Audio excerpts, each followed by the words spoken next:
Hey, welcome to Ranch House Authentic Mexican Barbecue. Hey, my name's David. Growing up in Southern California, working in our family business, we've run authentic Mexican grocery stores and carnicerias. I've just grown to love and appreciate the Mexican culture and, of course, the flavors of Mexican food. Today, we're going to do ranchera carne asada.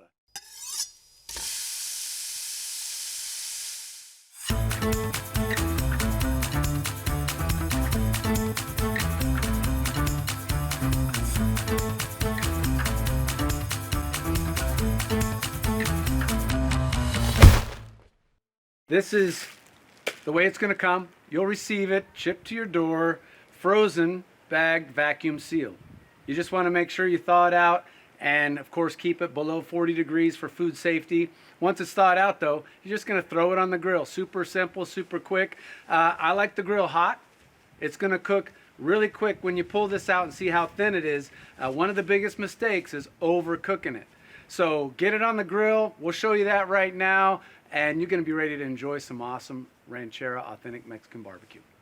This is carne asada, but specifically ranchera. It's a skirt steak cut, very thin, butterflied out. Takes a little bit of skill to cut it correctly, and it should be extremely thin.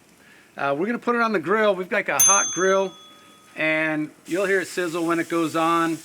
Make sure when you're cooking it that you stretch it out. You don't want it folded over. That way it'll cook evenly. As always, keep a temperature probe handy and be very careful because this ranchera is going to cook quick. About the time you think it's done, it goes to being overdone. Of course, with beef, you want to be between 125 and 165, depending on how you like it. I tend to be in the 135 range. I think it's perfect. And there you have it. We got all our ranchera on. In just a few minutes here, we're going to be eating some authentic carne asada. Okay, so our ranchera authentic Mexican carne asada is done. Didn't take long. It's ready to go. We're going to pull it off the grill, and when you do that, I throw it in the pan that you receive with your authentic Mexican barbecue kit and go from there. You can pull this off. You can put it on a cutting board and chop it, but this should be tender enough to where when you pull it off, you just use another spoon or a pair of tongs, and it should just kind of pull apart. And that's kind of the way I like to eat it, in little chunks, not so much diced, but just pulled apart like that. It's going to be tasty, and it's going to go in your plate. We're going to show you how to set your plate up, but it's pretty much as simple as that. So now that our carne asada is done, we're going to warm up the tortillas. I like to throw them on the grill. Gives you a little bit of a nice grilled flavor. Gets them a little bit crisp. I like mine just browned up perfectly, but you don't want to overcook them that they crack and fall apart. So kind of pay attention. As soon as you see them start to bubble a little bit, flip them, and about that time, they're going to be done.